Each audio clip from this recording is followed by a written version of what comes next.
to give birth to another one today. The conversation last week was, all about little things that elevate us. And in the course of discussion, a lot of you wrote in, and one person particularly asked why we must not, relate to people in our local languages, because our local languages somehow have a way of addressing male, female, seniors, elders, younger people, and all of that. And then at the end of the day, we thought about it.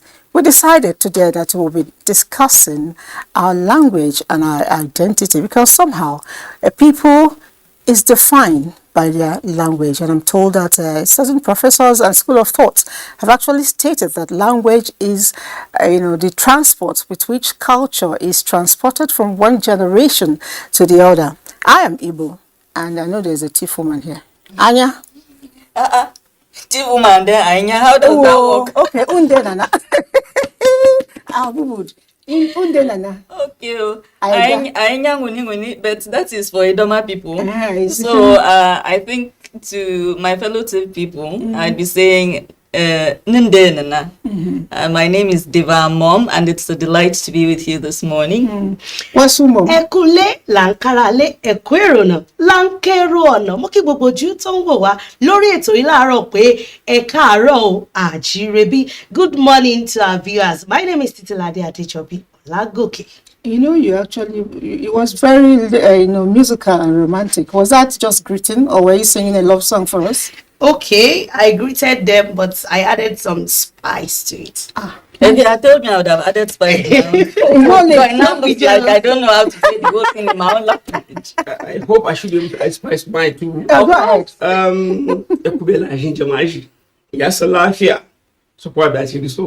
My name is Sheikh Dajuma Abubakar. I'm a professor and head of the Department of Geography at Lapai. It's a pleasure to be here this morning. Okay, I was the only one that did not get in my dialect. I'm Igbo, and precisely Abriba. So my own were very simple people, and we actually like a lot of luxury. So we go with the word car. If you like, call it moto, no problem. It's all greetings. So we'll take a break now to see if other people out there can express themselves in their languages. When we come back, the show continues.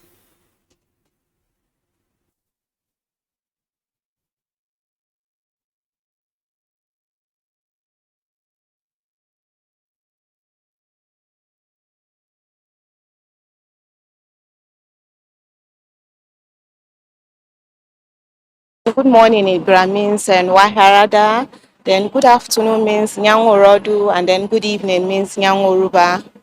Anigrani, Makoni, Waharada, Porokagini. Okay, I just greeted them. I said good morning to my people, and then how are they, and then how are they faring? What a parent can see, even a child climb mountain, we never see it. Means that look up, Abu. Iyayenka da su gani ko da kawo tsoni ko itace baka taba ganta. One equal, one yard, meaning even a child can advise a grown up. Even a child can advise an elderly man. And we also have another adage that goes this way: Opi Tunga, meaning when you ask, you don't get lost. Always, we are on the my own key about how. Where you are going. This simply means in English that when you wake up in the morning and you see anything, you shouldn't take it the way it looks like. Even a small child can harm you. That's what it means by Aloya Undema. Where you are going, you should take action. And there is other saying that goes in this way. When you are all having a tumble, are far away on tumble. This means a child who is deep in thoughts, who has the brain set of a man, is given certain privileges to sit in a gathering of men, or is even his opinion is being sought, or his opinion is being required in a gathering of men when decision is being taken in the tea world. Someone has did something wrong and is nobody knows. So there is a times that may come and someone will know what he has done before. So that's Anyanka Datash. Let me translate this one in Yoruba. Actually, we don't go, we don't come. Ba wani abu nake da shi ba da zan faɗa, a yaren Hausa, sai dai abu ɗaya ba zai wuce biyu ba, sai dai in ce mu 'yan Najeriya ko ina kira ga 'yan Najeriya da a ci gaba da haƙuri da yanayi da ake ciki, komai mai wucewa ne. What I earlier said in the Hausa language is that I call on all the Nigerians to bear and withstand the situation that we found ourselves right now. A child may have so many clothes, but cannot have as much rag as, the parents. So, ọmọ lè ní àwọn aṣọ tó pọ̀, ṣùgbọ́n wọn lè ní àwọn aṣọ tó gbó bíi ti àwọn ọmọ. Onye yi akwa ma ebe ọ na-arị ya arụ, ebe ọ na-afị ya arụ. There's somebody that is wearing clothes, knows how it feels inside his body. So we as a Nigerians, we know what we are facing in this country. So all we ask is for God's help and God's intervention. Umuriva shekura ono nizoda. Umuriva ba ebe siri. Bise ni luka bise ono oro hemi jaka alana plan isaka Nigeria du ogara hete. Umuri eba se wa me. Umuri obija isiri ebe horo waro wan. Nigeria on bonya adaka go igo ni ola toro da na esiko du hete ogara here. Umuri eba se wa me. Obe roza hin. What I've simply said is that there are people who are planning that the next political dispensation, especially to the voting era, there will be chaos. There will be people are planning. Why people are planning good? There are people planning bad. But God will not allow them to succeed. Nigeria will remain as one. Onye ọsọ na-achụ, onye ọkụ na-agba, anaghị achụ oke. That means if your house is on fire, you will not be pushing rats. Number one, very mistake. Number two, ulo. Ulo means house. Number three, ulo akwụkwọ. Ulo akwụkwọ means school. Ụtụtụ ọma ndị Abuja. Onye chi bọrọ ya bọkwara nwanne ya. Ihe onye na-eme ya mesi ike, nke onye na-eme ya ga-ala ya ọfụma. Ihe abịa na Abuja enweta ogologo ndụ na ahụ isi ike, Chineke ga-agọzi akara aka anyị.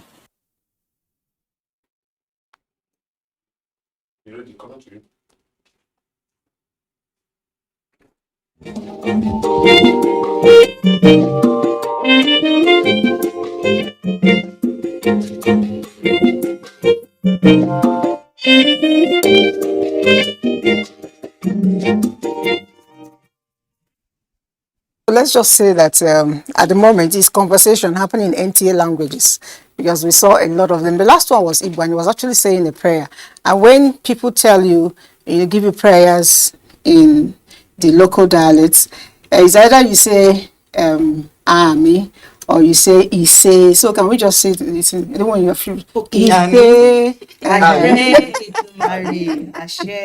All right. I noticed when one of them was talking, you were going like that. Okay, there's a particular woman, I think her name was Anyofe or something like that says a child cannot have rag as much as the elderly person. And that's a proverb in Yoruba that says,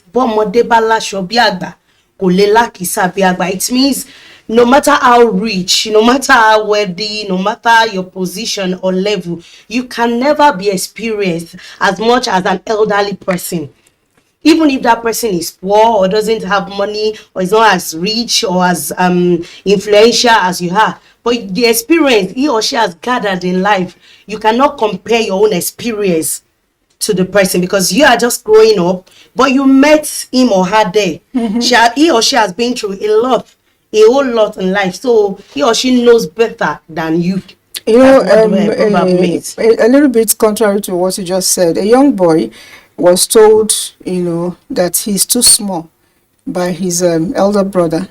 And he said, I'm not too small. After all, you're just a year older than me. Next year, I'll catch up. So, so the brother was supposed to be stagnant. It simply tells us that as you're growing, your elder brother is growing, and his experiences definitely will be more than your own. But speaking of what people did not get right, there was a particular boy too that said he was trying to do Igbo translation. He said, "He that wears a shoe knows where he pinches." But in translation, he told us, "He that wears a cloth." You know, shoe is apoko, and he said efi, which is dress. So it's not dress, it's shoe. But then it goes to tell us that a lot of us, this random sampling was done here in Abuja, a lot of us live here. I listened to the little boy too. He tried, but I could tell he's 9 years old that possibly the mom told him those things because he couldn't pronounce most of them. You know, he couldn't pronounce it at 9 years old, but the same boy can speak English fluently. I don't know, what's your take on that? This is, I don't know why you directed this question to me, but it's practically tailor-made for me, this question. Now, I grew up in a home where my grandmother was Hausa from the far north, a Muslim, that my mother's mother. And because I was always left in her care, the first language I ever spoke in my life was Hausa. Yes. And my parents were both fluent in Hausa too, so it wasn't an issue. So we'd all speak Hausa in the house. And as I grew up, they got hired help into the system. The next language I spoke fluently was Pidgin English. Wow. Those ones brought the Pidgin English. Yes, they brought the Pidgin English, and I was constantly being left in their care, so we had that going on. Then I went to school. And because of my exposure to, small storybooks, TV and things like that, regular Queen's English, as we speak in Nigeria, that now came in. Okay. So that was the progression of the languages I learned. Hausa, Pidgin English, regular English. And then one day I remember my father, it was like an epiphany. It was like, look, what's going on?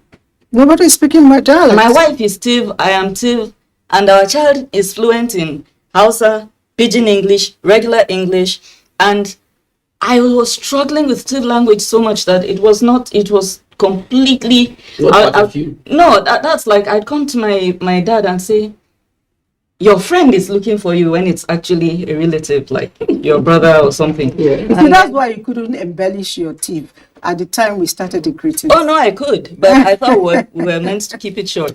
Okay. Then I'd come and say things like, when he eventually corrected me on that one, then I'd come and say things like, your sister is looking for you.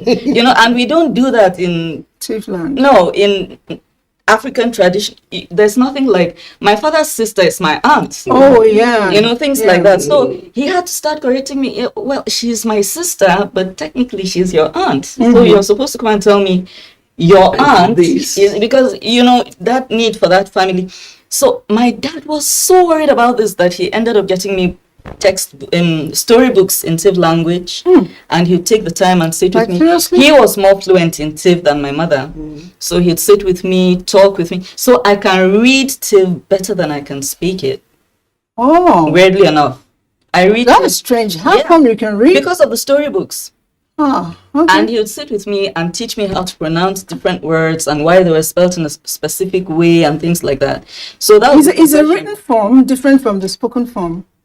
I mean, why would you speak it? Why would you not speak it fluently, but you can read it very well? It's like some people, I don't know why that happens. Some can speak Yoruba well, but can't write. They can't even put the signs on the written, anything they write. So. That's even going far. Even with regular English in secondary school, there will be this person that writes it well, can spell and everything. I come and speak grammar. Problem. That's a problem. That's true. So I don't know where the disconnect happens, but I can read Tiv better than I speak it. Oh, wow. Interesting. Now, I don't know, Professor Sheikh, I know you're prof in different fields, and somebody has also described you as language master. What is the difficulty in speaking our dialect? There's something she said here that for me resounds. She was talking about her auntie, who is her relation. She would have probably said, auntie, this person is here. He's looking for you. But she took herself away because she was trying to speak English, and said, your sister, instead of saying my auntie is here. So if she had said it in her native language, I want to believe that it would have that connect would have come in right. That respect that she actually felt is missing. Now, the thing is, I used to communicate it in my language, but the westernization of English translation the westernization of it. So I'd come and tell my dad. You couldn't put the right words together to get what you wanted to communicate to your dad. But apart from that, I didn't really grasp what it was because I didn't have siblings either. So I'd come to my dad and say, what does that mean? Your sister or your brother is looking for you. Okay, it's not your own relation. It has actually to do with the brought up. It has to do with the environment, what you're exposed to.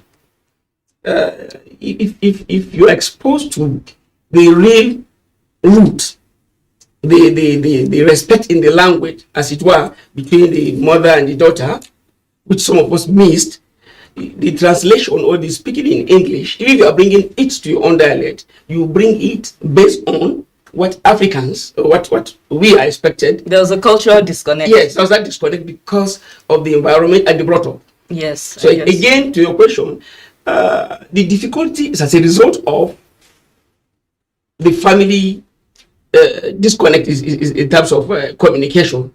If most of us in the modern days now, you see families respect the Western language more than what we do at home. I know colleagues who will come to my house and say, you don't speak English with your kids. I said, why? They're in the school. They need to learn that in the school. They come back home. I monitor them, yes, but I need to engage them in what people call their mother tongue. Of course, they're actually the father tongue, but then we want to believe that the mothers can take it from us. No, let's not go there. Because, see, we're 3 against 1. So don't try to change it from mother tongue to... because the mother is the first teacher of the language. I guess so. Anyway, it wasn't like that in my case. Because my mom was an English teacher in a secondary school. My dad was a Yoruba teacher, though he had retired at the time I was giving birth to. And, but because I was giving birth to in a core traditional home, speaking English in my house was a taboo. Yes. Yeah. My mom was an English teacher, a literature teacher, so you know that she could speak English fluently, but for us in the house, it was definitely a taboo. You don't speak English in my house. I got to start speaking English, I think, when I got to secondary school. Yes. How did you write your WAEC, your first school living certificate? Sorry. My WAEC? No. First school living certificate. Okay, you mean common entrance? Those of us that did standard 6. I am coming to what she said. I could write very well, but I couldn't speak. Yeah. Because they don't speak it to us in our house. It's a taboo. My mom, it got to a point, my mom would complain and, she would call us into the room and one day my dad just entered and said, oh, this is Shenton Shefa Womomiri. Látòní lọ mi ò fẹ́ rí ẹ kó sọ English sí wọn nulẹ̀. My people, the people in the house that understand Yoruba knows what I'm saying. I don't want you to speak English. Yoruba? Because each time you speak, I feel like you're writing me a love letter. Oh, really? And it's a very easy language. Someone need to run I'm actually thinking, don't worry, I'm thinking what she's saying, but I cannot speak. But what's your language, sir? Nupe. Now you people share some kind of relationship. Yes. Even when we go deep into history, we will see that we have this kind of connection with Nupe people. Right from time immemorial. From what we have all said, something it's standing out that if we speak our local language to our children, somehow they are more intelligent, they are wiser, because the people we saw earlier, almost all of them, they were not told to speak proverbs. They were just told to express themselves. They were praying for Nigeria, they were praying for individuals, and all of it was done in proverbs. My people say, if we have to, say proverbs to you and translate it, then the money with which you married your mother is lost. So, and that money will not be lost if we begin early to teach our children. Sometimes there are people, there are times you want to talk to your siblings, your relations, and there are outsiders. They're outsiders, meaning they don't speak your language. And it's critical you talk to this person. I recall once, university days, we're in the hostel. I was in school with my sister. One guy came around the room, And we all didn't like the guy. So, and I knew he was coming to see my sister. And I needed to block him. I was outside. And I also didn't want her to come out and disgrace me. So I stood by the door of the room. I just shouted, Mangdo Kurunta. The guy didn't understand what I said. Yeah. But my sister, Mangdo Kurunta is Abribao. But we know that Mangdo Kurunta is a masquerade for the Indo Kurunta people. So that was the description of the person. Yeah, but it has something peculiar attached to it. Whenever he enters the ground, the square to dance, he doesn't go away. Oh God! He stays forever. So this particular person, once he comes to greet you, he overstays. Oh God! So even when you want to do some personal things, he's not going away. Yeah. I know hostel now, so I had to. When I said Mando Kronta, she responded. She knew that I meant this man is coming. You don't come around. So the man got to do. I said she's not around. He said, when is she going to come back? I said, I don't know. Come back tomorrow. And he left. It was quite easy. So you can imagine. If I didn't know what to say at that time, I would have been saying Collins or whatever his name, I don't remember, is coming. I've been mortified. So at the end of the day, it's important we teach our children. Some of us have children who are probably not within this shore. And if you didn't teach them English, they get to a foreign country, they want to describe what is happening, to you. And they are speaking English, the next person will know they are reporting and they could be in danger. Yeah. But my question is, this person, Francis, says that a natural language is the archive where the experiences, knowledge and belief of a community are stored, meaning that we must keep it, as hard as it should. But like certain languages, they are fast disappearing. Why are we, ashamed of our native language? I've been talking about how you speak and how I feel like I want to lie down so I continue speaking while I sleep. It shows it's lovely. If you forgive my use of language, it's sexy. You know what I mean? So if it's that way, why are we ashamed of using it? For me, I'd say that it's not just about language. I think there's something colonization did for us that was really bad. And westernization, for me, I have found I see it as a double-edged sword. There are things about westernization that I feel have been very beneficial. Certain very harmful traditional practices that have been done away with, and we're still trying to do away with others that we feel, don't help the human person. Those things are good. But the problem is we took westernization on along with its toxic aspects. True. And you see, for you to properly conquer a people, you have to convince them that they are no good. Mm-hmm. And I think our colonizers did a brilliant job of that. Mm-hmm. When they came, they met us naked. Not because our people were trying to sexualize anything, but because there was no rape. There was no rape.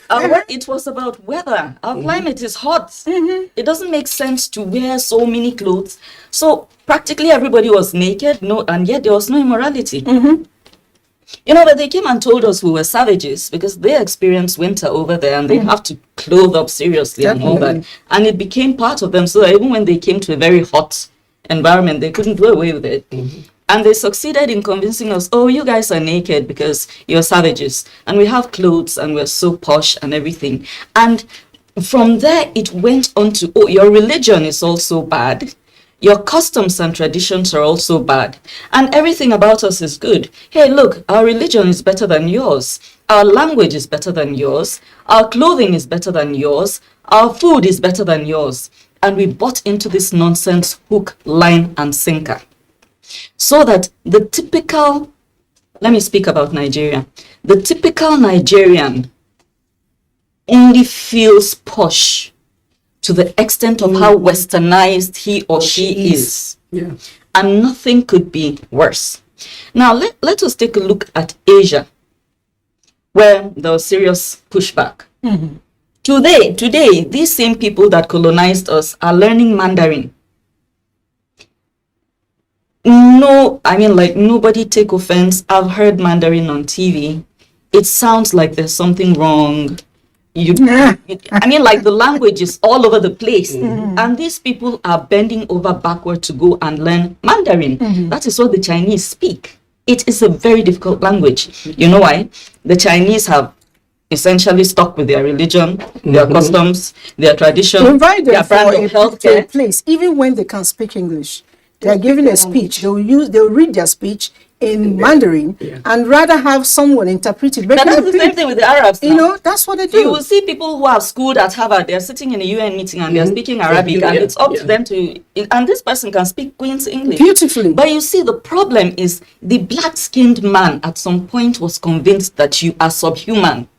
You are not as, that is why, in fact, today we have, it's rare to find women who are my complexion.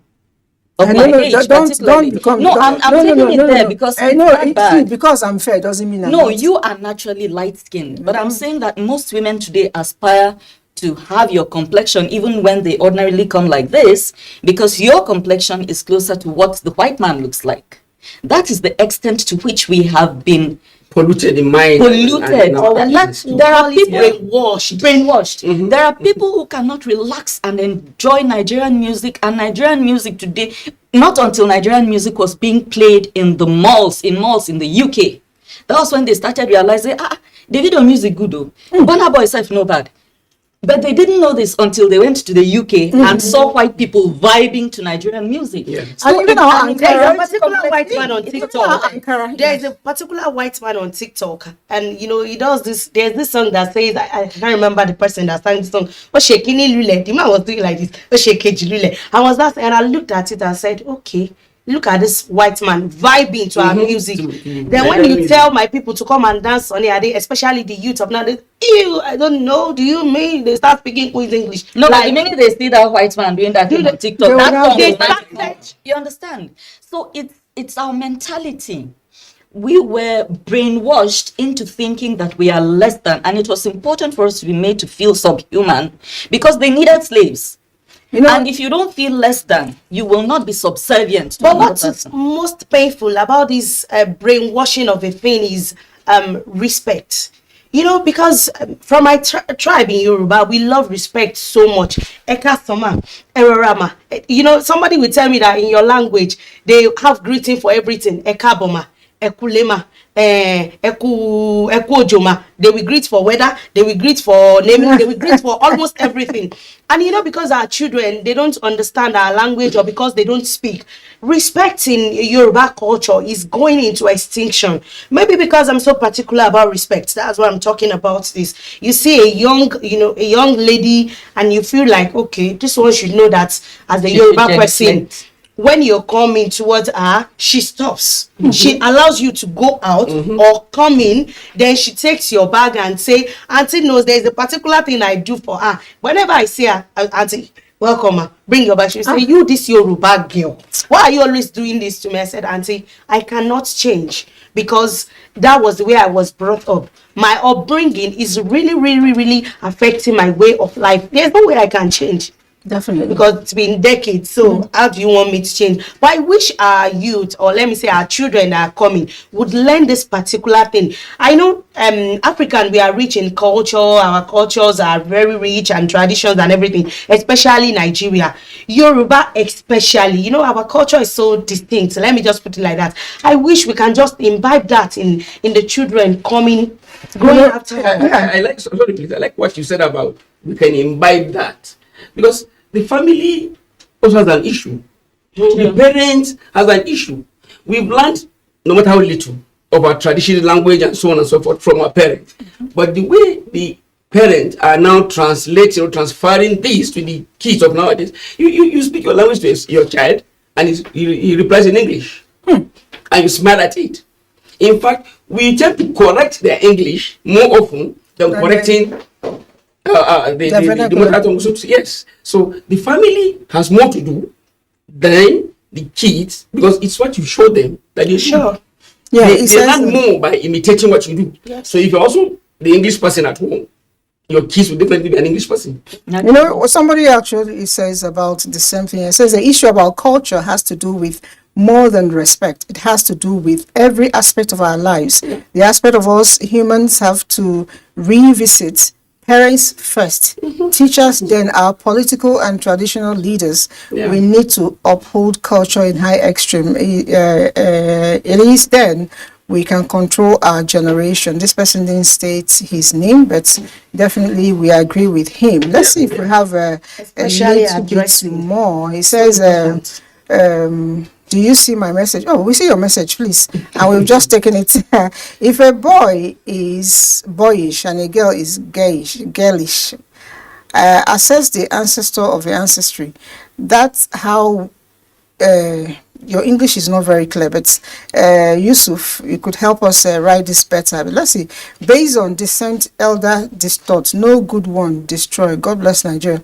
It's okay. I think he's trying to give us a proverbs, which I am not sure I understood how is translated. But generally, I would want us to, maybe particularly, you've mentioned that of Yoruba. I would like Prof to tell us a little bit more of benefit of speaking Nupe to the young ones in terms of connecting. What are those differences we find in English and in Nupe? I'm not condemning English, because at the end of the day, we are, multilingual people in Nigeria, and there's no way I'll be able to speak to you without knowing English, since I wasn't born with multi-language in my head, you know. And so while we are trying to speak English to be able to communicate, I'd like to know, what are those benefits of speaking the Nupe? Okay. The key point is what she has said about respect.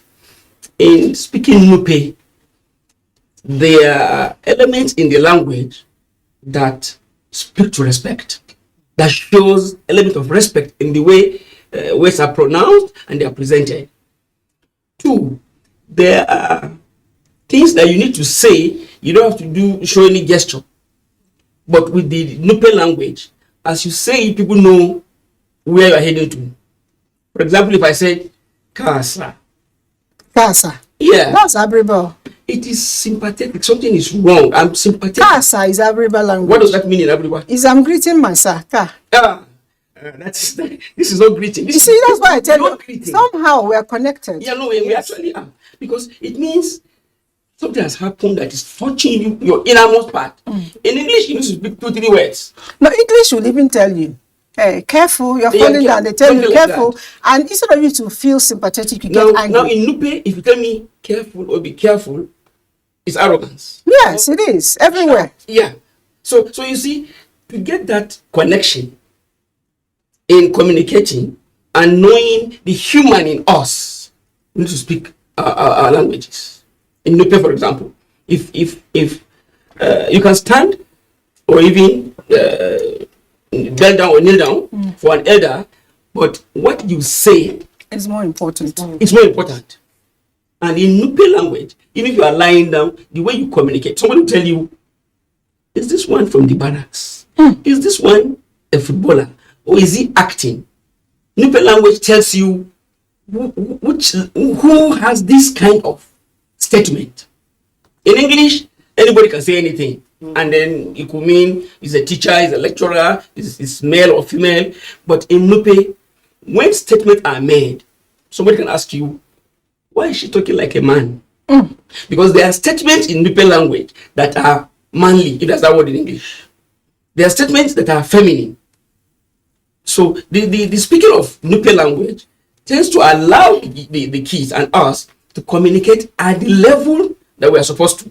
We'll all be on the same page if we speak our languages. No, so if I'm able to learn Nupe language, grew up with the culture. Of course, when you're learning the language, you're actually imbibing the culture. Exactly. And you get more acceptance. Yeah, eventually, if I go to speak English, I'll also be better behaved. Yes, because you bring in what you have gotten from the Nupe language into the English you are speaking. Okay. Yeah. Interesting. So, have you had instances where people tell you I don't speak that language? On Sunday, I was having a dance competition with some young people. They played their English dance. They jump. Oh, it's my old age. Actually, I'm 16 years old. I followed them. We all jumped. When they finished, I said, have you finished your own dance? They said, yes, let me dance my own. I wish I had this in camera because I actually recorded it. So I said, play me traditional dance. The DJ played the traditional dance. And I chose Teresa Wara. Something like that. So they played it. I started dancing. I joined them in doing the English dance.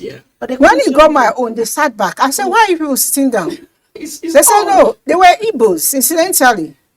The other one said, no, I don't dance that kind of local dance. What kind of rubbish is that? But you see, it still comes back to what we are saying here, that the home. The home. Of course, I called him mom. My dad I was very angry. And King Sonia Day. So, I'm used to listening to Obey Sonia Day. We grew up with all the same Sonia Day, King Sonia Day, Osita Osadebe. My dad would play and bring bottles of, fizzy drinks, and the best dancer will get a bottle or two. And it's very possible that he or she comes from the kind of home where they've been socialized into thinking that every Western thing is posh, and the parents themselves have not given themselves pause to realize that you're actually damaging your own culture, because you're not giving this child anything that the child will pass to their own child that is of cultural significance. And the Western ways you're trying so desperately to ape keep evolving and changing, and there are things coming up that people don't really understand and all this. So when you negate your language, now in Nigeria, we're multicultural, we're multilingual, and so on. So we need a unifying language to be able to communicate, even though Nigeria is an artificial creation, blah, blah, blah. Well, we're now a country made up of these diverse cultures and things. We need to be able to communicate. So this is not to vilify the English language completely. It's serving as a vehicle. I can't speak Yoruba or Nupe or Igbo, but we're communicating because we have English. Common language that we are using. Exactly. So this is not to vilify the English language completely. It has its uses, but we should not elevate English language to the point where we kill our own language. And this is a very valid concern that has been noticed even by the United Nations. 2019 was set aside to, I think, acknowledge indigenous languages and so on. But from 2022 to 2032 has been established as the decade to try and revive indigenous languages, because there's this fear that in another 80 years, 90% of indigenous languages will be extinct if something is not being done from now. Now, let me tell you the irony of everything. I myself started, I used to like Onyeka Omenu and Nigerian artists, but notice not singing in Nigerian language. Till date, I'm not a huge fan of Nigerian music in indigenous language, I have to be honest. But I'm a huge fan of Nigerian artists. So if Davido, for instance, sings a song in Yoruba, I'm all for it. But if you go and bring Sonia Ade, that's the point where I'm sitting down. It's not working for me because of the blend of the Western and the traditional. That works with me with Wizkid, Davido, these are some of my favorite artists. Yemi Alade, and they sing in Yoruba or other native tongues, and I like it. I love it. But do you know where that came from? It came when I went to the BBC, when I started work at the BBC. We were almost forced to use strictly Nigerian music in the course of content production. And that was how I came to know. First of all, it was this guy, this very dark-skinned guy. I've forgotten his name now. He's chubby. No, he's chubby. Wandeko. I loved his entire album from that year. Every last, but it was at the BBC that I even came to know Wandeko, that he even exists. And then I started exploring other Nigerian musicians. This was many years back, 2009. And I started developing an appreciation for the kind of music that I didn't mind Two-Face, but I was like, Two-Face not bad. But back then, my preference was still for dominantly Western music. Now, if you open my audio, my music file in my phone, it's 85% Nigerian musicians. I think mine is like 95% Nigerian because I'm a fan of Nigerian music. And we're doing a brilliant job. Melody. Music that I don't hear what they say. When I listen to Edo, for example, or Yoruba songs. Sometimes I end up singing it and killing it for the artist. When you play local music and you are driving, you just keep driving and nothing. It's not about what they say for me. It's about you just keep flowing and flowing. Yes. And what people don't know is generating ideas in your own dialect, in your mother tongue, is easy. It helps a lot. In fact, there was a day I told someone, I said, I think I can't create a content in English again. I'm used to creating content in Yoruba. I cannot translate. Obviously, it's not as if I can't speak English or I can't write plenty in English. I said because I'm used to, when I wake up in the morning and I think about, okay, let me just write something like this. My second paragraph, I've already written it in my head in Yoruba. All I need to do is just develop the rest. But I want to encourage the young people out there, the youth, that your mother tongue has a lot to do with you fulfilling destiny or making it in life. Beyond that, in our culture, I always say that we are lucky people. We have the extended family, and it's been helping us. If we dump our culture, which goes with our languages, we want to become white people. We have a whole lot to lose. Yeah, sure. True. Some of us grew up in large families where probably, like when I was growing up, my parents had just 5 of us, but I recall the whole of both up and down. There were like 21 people living there, and everybody was brother, sister, Just in your home. In my home, but we're just biological 5. So I grew up being pampered. I grew up with everybody doing one thing, and I grew up with a lot of people who gave me a lot of gifts and I used to smile a lot anyway. There was no stress, just for no smiling. tension. There was nothing. So, and everybody some of them were not directly related to you, but we didn't even go to uncle. It was brother, sister, to tell you this is my brother, this is my sister. That extended family That's thing. one advantage of the language. Yes. That's one advantage. We don't call it brother. Mind you, brother is English. Brother is native. It means we are one. Yes. So if we want to go the English way, we're going to begin to live only our nuclear life. So I tell parents, when you carry your children, lock them up in that 3-bedroom apartment, you and them alone, you don't want visitors, you're an English person, you teach them English, you do it. By the time you're old, these children will learn that they are not supposed to relate to you when they marry. So they too will marry, and have their own children, and create their own family. Before you come to your son's house, you have to call. You have to call and fix appointments. Not just that you call and come. You have to check whether it's convenient for them, because that's what you gave out. The children will always watch you and do what you did, not what you said. That's how it is. So our culture has a whole lot to offer us if we can learn. And if we begin to teach them the relationship connect in our local languages. I'm not saying that when you have to write WAEC, like somebody is telling me here that why are we condemning English? That he needs it in his WAEC. Nobody's condemning English. We are not condemning English here, but we are just trying to encourage all of us to speak our language, our mother tongue. Like I think I had B3 or B2 in, there's a particular thing that happens in my house. I'm not good at my math. I'm very poor when it comes to numbers or any calculations. Very, very poor. In fact, I had to move when they add from a science class to auntie. Even with that, I'm very poor. Very, very poor when it comes to calculations and stuff like that. And there was a day I brought my results home when I was in secondary school. My dad checked English and said, you did well. Checked maths. You are very poor in maths, and I've been trying to teach you, and we got you maths. And do you know the next subject my dad went to check? Guess, it was Yoruba. My dad said, yes, you are not a bastard. I'm the one that gave it to you. I said, correct. I was even happy because that's just the way it is. To the extent that my dad will teach you Yorubas call it Esefa in Yoruba language. Osa, Meji, Odufa, and all those things.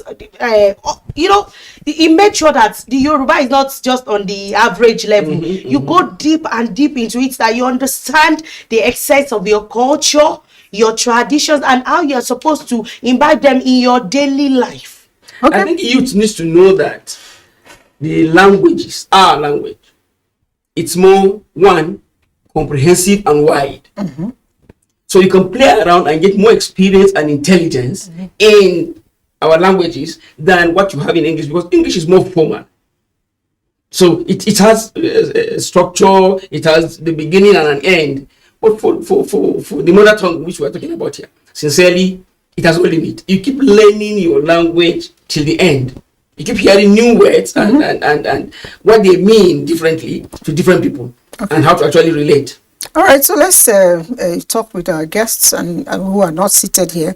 Yeah, okay, I already mentioned about this person. He says English is important because without English in your results, you cannot get a job in government office. So we must not stop it. You already took care of it.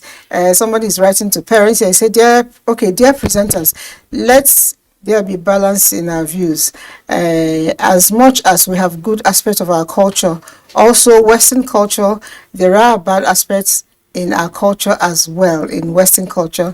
Okay, so I think we talked about that. We talked about that too. We cannot, you can't throw away, you can't borrow everything, leave the ones that are bad. We should consider making our languages mandatory in our educational sector. If you want our unborn children to know our culture and tradition. Generally, language in Nigeria, we speak Pidgin. Are we promoting it? To my view, it should be included in our educational system as well. That's from Alexander. Thank you. I'm sure those who are in charge are listening. The debate has been ongoing for a while. I don't know.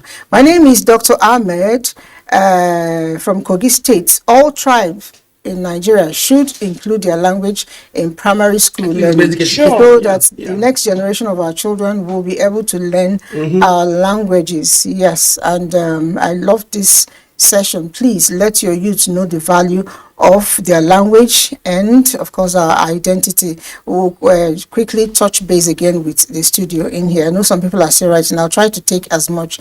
Let me just take one more. Kudos, guys. That's why NTA remains unique. Wow. Thank you. Okay. That's nice. Thank you. Please, this malaise of deregulating our traditional languages to the advantage of English is better and most effectively addressed by our government, making at least the teaching of the three dominant language compulsory in our schools, private and public. The three are enough to serve as linguistic unifier for us. Okay, you say your name is Adesoji Lawal. Thank you very much. And let's quickly do a check and your final words. Well, I was going to say something to, respond to something he said. Yeah. You see, it would be so beautiful if we could, I speak Hausa. I would love to pick a bit of Yoruba because it's easier than Igbo. Don't worry. How would you mind teaching you? Right now, it seems like Yoruba is the language of music in Nigeria. And for the longest time, I was in love with Yahuze. It was my favorite song.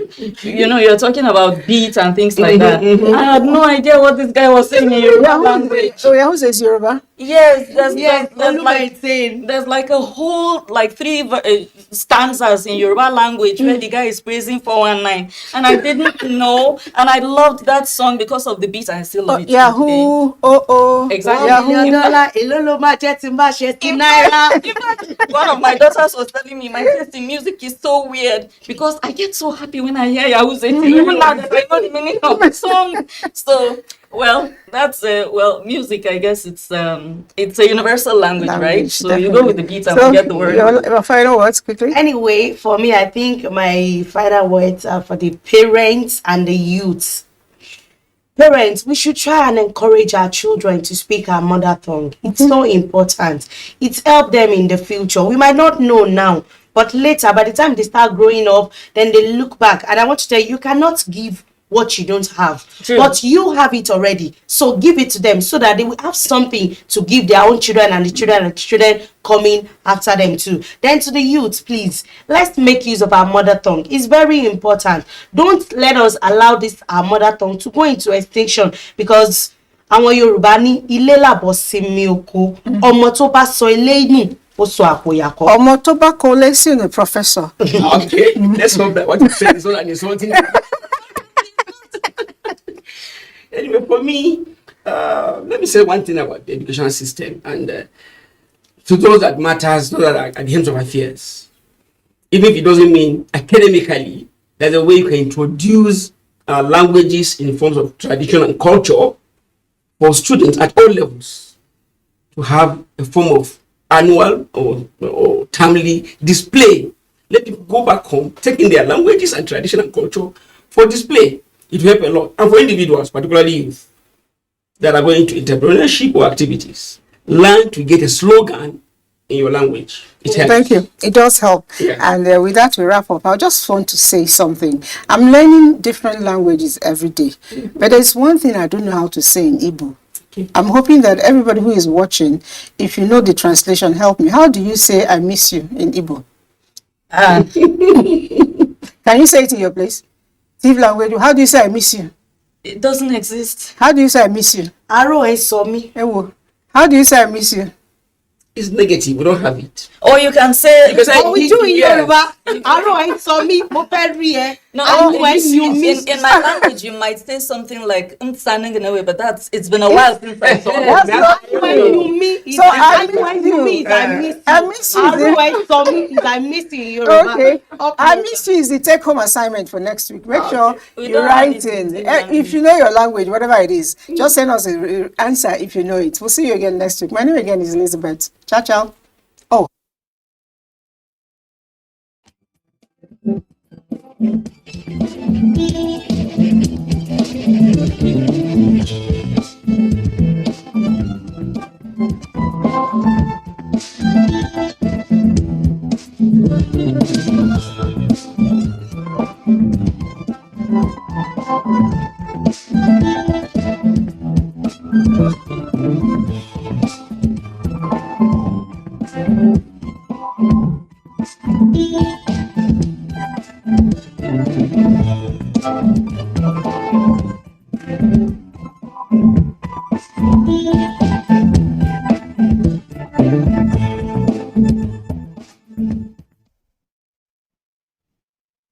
Android, NTA International, Africa's window to the world.